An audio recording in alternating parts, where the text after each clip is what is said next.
and welcome to the Oddity Archive, the show that gets derailed occasionally. Yeah, this episode was actually supposed to drop about 4 or 5 months ago now. But at the same time, I guess it's appropriate that I'm just getting around to it now because, for one, here we are at the end of another season. And it's appropriate because this just so happens to be the final installment of my little History of VHS subseries.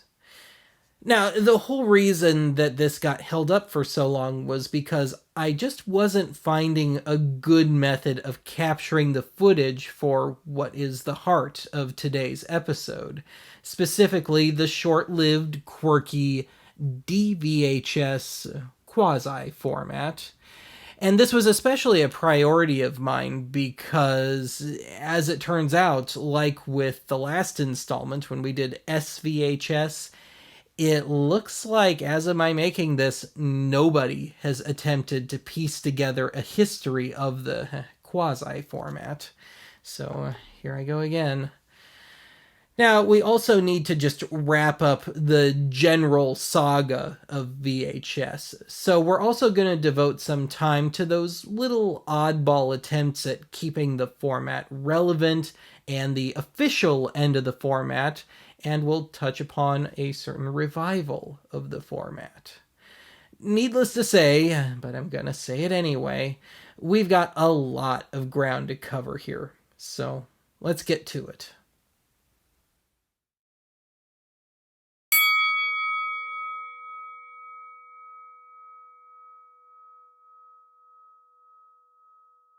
Digital video was inevitable.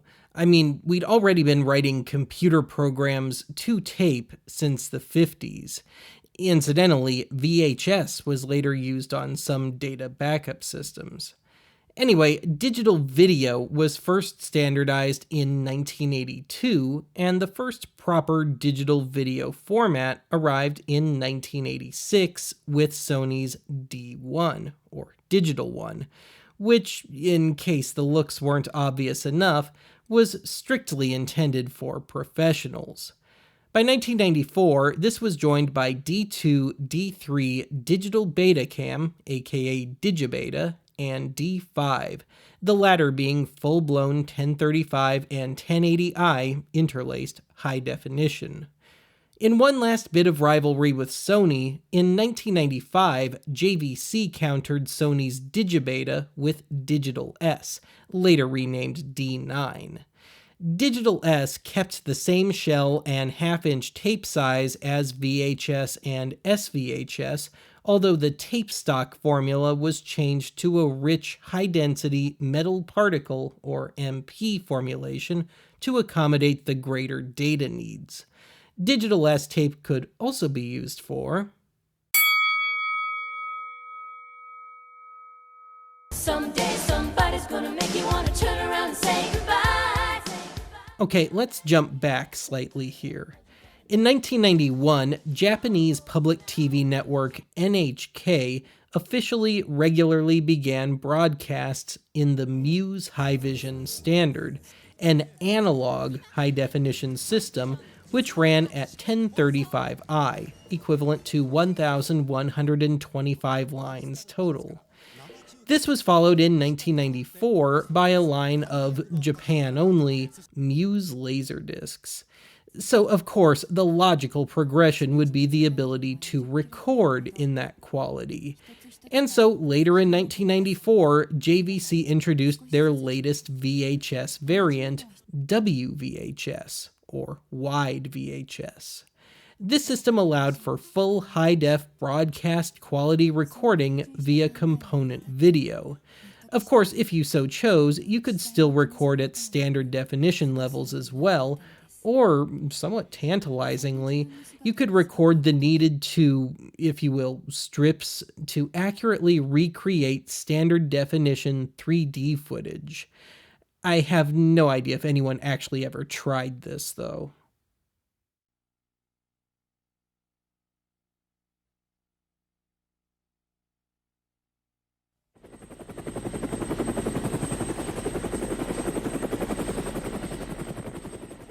Despite no analog HDTV in North America, or Muse Laserdiscs for that matter, between November of 1995 and sometime in 1998, JVC did issue at least 2 w-vhs units in the US, namely the SRW320U and the SRW7U.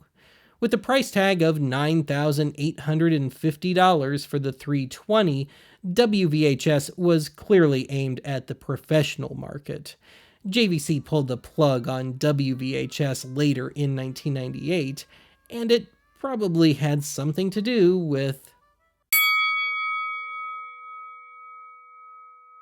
Unlike the electromagnetic waves that your TV set is using now, digital TVs use ones and zeros, much like your computer or compact disc player. Because of the sheer tonnage of necessary bandwidth, the FCC guaranteed that analog HDTV would never happen in the US.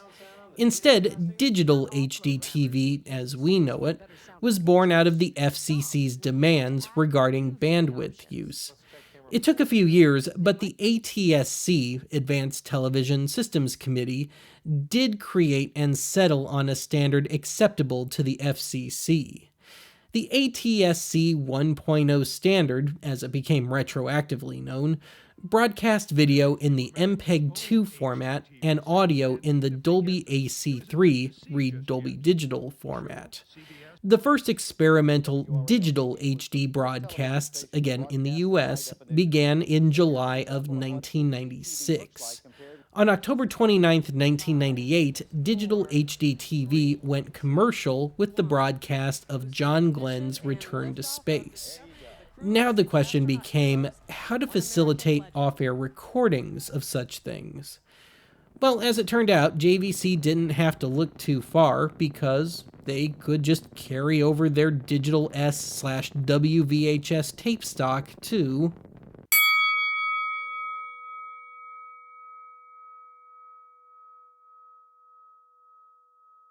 VHS has evolved digitally. A high-definition video format that far surpasses standard TV images has now arrived. Although JVC itself claims that D-VHS was introduced in 1999, the first D-VHS machine was actually introduced in September of 1997, namely the JVC HM DSR 100. This machine was designed to be used in tandem with JVC's then current line of Dish Network DSS mini satellite dishes. Soon thereafter, Hitachi introduced their VT-DX 815A, also to be used with DSS dishes.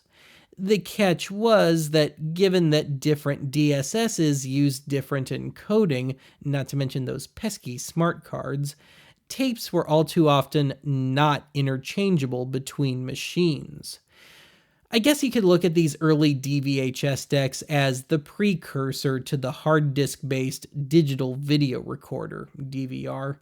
However, whereas you could get dozens of hours of potential record time on an early DVR, D-VHS at standard quality, at the time the only recording speed, could record equivalent to the model number of your tape. In other words, a DF420 tape could get you 420 minutes, or 7 hours, of record time. Getting back to DVRs, D-VHS developed a major problem very quickly, namely the introduction of the TiVo DVR on March 31st, 1999.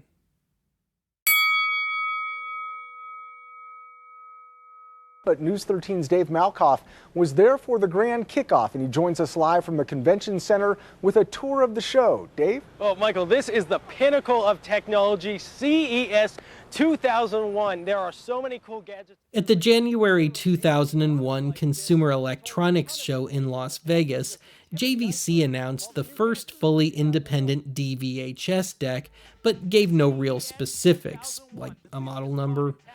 At the same time, JVC announced that, with the cooperation of movie studios like Fox, Universal, and New Line Cinema, they would be introducing pre-recorded movies on D-VHS. This did come to pass, but with some revisions.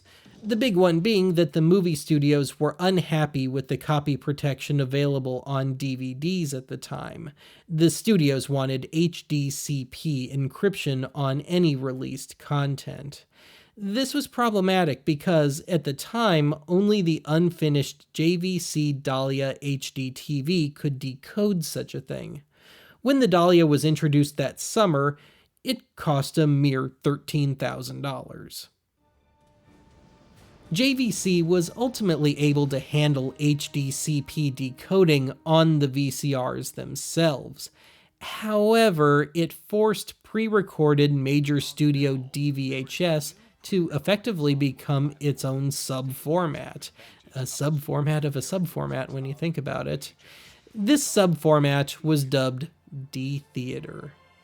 In the fall of 2001, JVC gave a soft launch of their HMDH30000U, ultimately the most common D-Theater unit, which retailed for just under $2,000. To add insult to injury, at the time, there was no software to go with it. It took until June of 2002 for the first D-Theater tapes to drop, and even then were only available at Good Guys stores, which only existed in California, Oregon, Washington State, and Nevada. Or you could hit up dvhsmovie.com. Regardless, at the time of launch, a whopping 4 titles were available, one apiece from 4 distributors, and retailed from $35 to $45 each, about on par with a high-end DVD. Think something like the Criterion Collection. However, unlike DVD, things like special features were virtually non-existent. By the end of D-Theater's run, you might get something like a second DTS-encoded soundtrack, but that was about it. And only the final D-Theater units, like the JVC HMDH5U, supported it.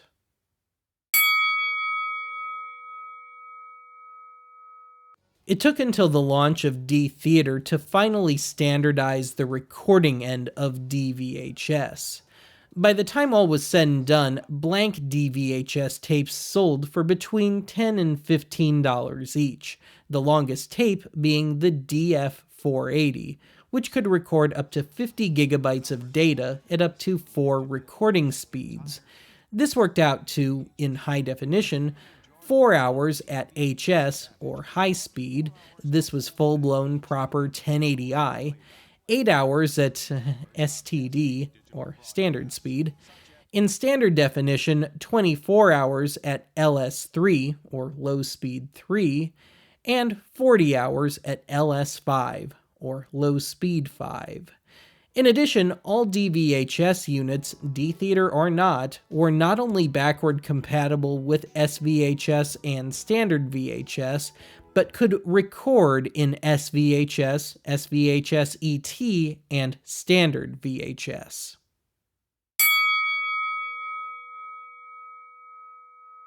In audio and video, digital signal processing plays an important role in providing far better sound and picture quality. For all of D-VHS's strengths, there were still quite a few drawbacks, some pretty damning. First, high-def recording was only possible via 4-pin FireWire, so unless your TV tuner or cable box had a FireWire port, which never really caught on, you were stuck with VHS and SVHS. Speaking of FireWire, second point, on some machines, true high-def playback was only possible via FireWire. Only the higher-end JVC D-Theater units could output component or HDMI. Third, the rich metal particle tape put considerably more wear and tear on the VCR's main head drum. Someone who regularly recorded and played D-VHS tapes could burn out a drum within a couple of years. Fourth, while it's kind of a necessity at this point, for the few that still own one of these things, The manual strongly discourages manual cleaning of the tape path, necessitating some costly and at this point rare and well past their shelf life cleaning tapes. Fifth, tape is still tape, and with such large amounts of data, the slightest bit of damage and or moderate wear to a tape will cause the VCR to temporarily choke on the content. And lastly, by this point, JVC's heart just didn't seem to be in VHS anymore. The quality of most of their D-VHS units is mediocre. The noisy tacked-on fan on the back is a nice touch. Oh yeah, and the survival rate of these machines isn't too hot.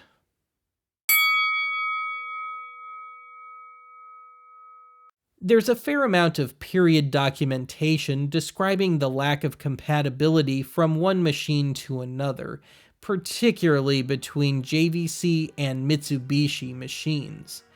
As someone who's got one of each, plus an old Digital 8 camcorder, let's put this claim to the test. I really need to do something about the leaves.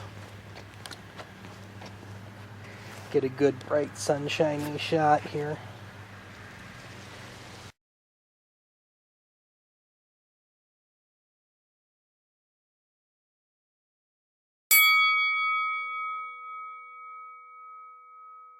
The last movie to come out on D-Theater was the 2004 film I, Robot, which saw a very limited tape release in 2005. To the best of my research, only about 80 D-Theater titles and a handful of standard pre-recorded D-VHS tapes, all from the original HDNet cable channel, were ever released. Now, officially, 2007 was the year that JVC and Mitsubishi discontinued D-VHS VCRs. Hitachi had long since bailed by then.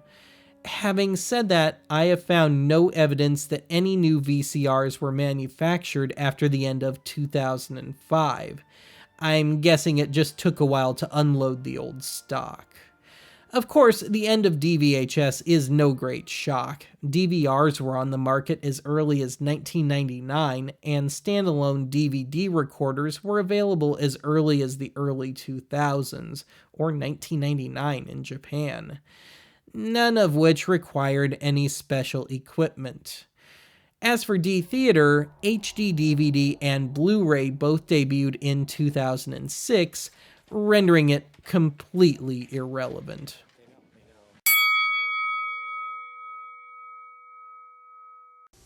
Circuit City has guaranteed low prices on the top brand names you want and friendly advice to answer all your questions. I was a bit of a budding home video geek during the late 90s and early 2000s, and I have absolutely zero recollection of D-VHS. And I spent a lot of time at Best Buy, Circuit City, and Soundtrack back then. Hell, my parents bought one of those DSS dishes in 1999. I remember being with them in the showroom and all, and I never saw a single VCR in there, and I think I would have noticed. So I can only guess that D-VHS saw very little promotion. And I'm not surprised. As a recording device, it was a stopgap between VHS and DVRs. As a playback device, there just wasn't much HD content out there at the time, nor were there many HDTVs. By the time HDTV saw wide adoption in the mid to late 2000s, DVRs were the norm for recording, and Blu-ray was the norm for pre-recorded high-def material. And in my experience working with D-VHS for this episode, it's a maddeningly idiosyncratic and at times unreliable format, to the point where I'd much rather deal with standard VHS.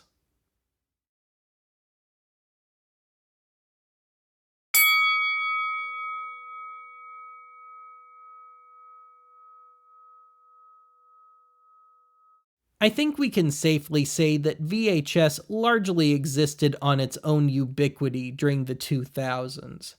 Nonetheless, there were some miscellaneous developments, none of which really did anything to extend its shelf life. The most noteworthy of these developments was ever greater potential record time. In no later than 1997, JVC and Memorex introduced blank T160 and T200 tapes, respectively reaching up to 8 and 10 hours of potential record time in EP extended play mode. Some D-VHS tapes, namely the JVC DF420 and DF480, were equivalent to T210 and T240, respectively 10.5 hours and 12 hours in EP mode.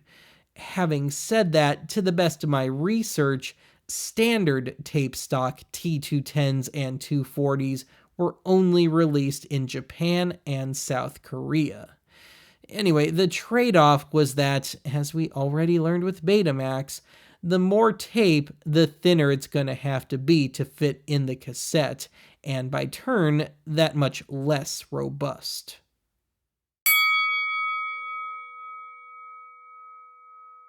In 2003, Panasonic introduced the SA-HT820V DVD-VHS combo unit.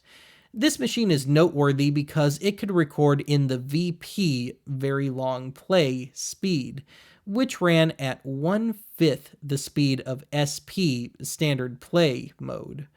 As such, with a handy-dandy T240 or DF480 DVHS tape, you could officially record a whopping 20 hours of material. Speaking of ultra-slow speed recording, if you're completely insane, you could use a time-lapse VHS deck, for security systems, and get video and audio down to 1/9 of SP mode. As such, you could, with a T240 tape, record up to 36 hours. The quality is going to be absolutely miserable, but it can be done. Anything less, and there'll be no audio, and soon thereafter, only still frames.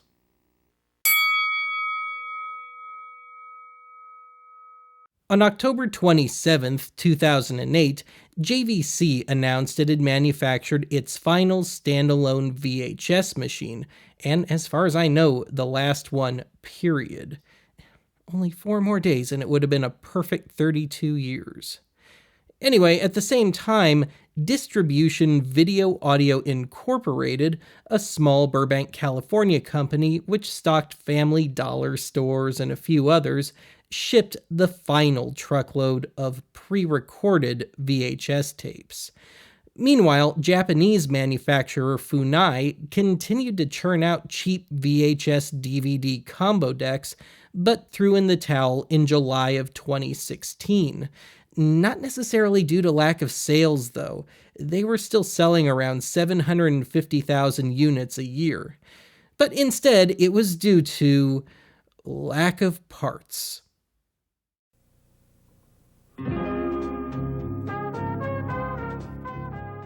It shouldn't shock anyone when I say that VHS has never really gone away. Hell, as of my making this, blank tapes are still being made for bulk purchases. New SVHS tapes are still around if you know where to look. VHS head cleaning tapes, not recommended, are still available at mainstream outlets like Walmart and Amazon. Once in a while, movies are still released on VHS, be it as a promotional item or a short-run collector's item. I mean, I purchased one of a short-run reissue just last year. This very show has had short-run VHS releases. Then there's the fact that many films that were once on VHS have never found their way into the digital domain. Yale University has got a running archive of never reissued VHS titles, many of unknown legal, in the copyright sense, status.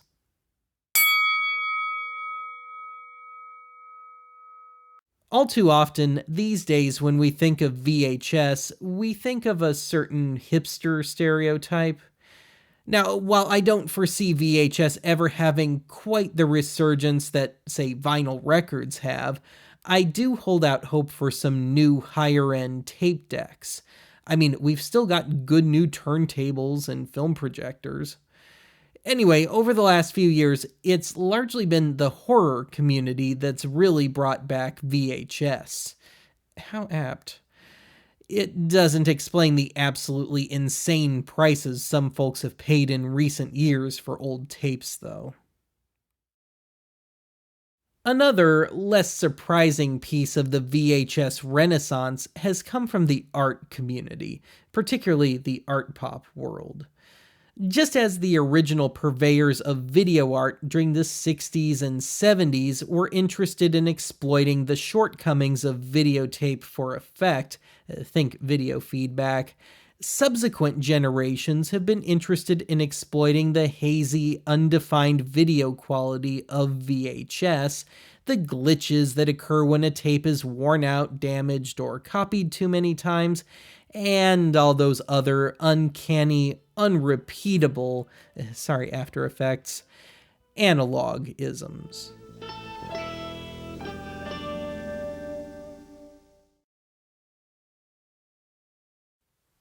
It's taken me about a year and a half to get through this little sub-series, and I still wouldn't quite call it definitive. And that's really because VHS was such a huge format and just such a sprawling concept in general that to get through all the history and the technical stuff and to take a look at the social impact that it had, which I barely touched on, I would guess that it would take a solid 500-page book to do it justice. But having said that, that wasn't the goal of this little undertaking of mine to be definitive. What I wanted to do here was give just a good overview, so not too shallow, but not too bogged down in details either. So I, like many others, continue to await the definitive tome on the subject. But anyway, that is it for today's archive. Join me next time when, after a little pseudo-sabbatical, I once again dive into the great audiovisual landfill.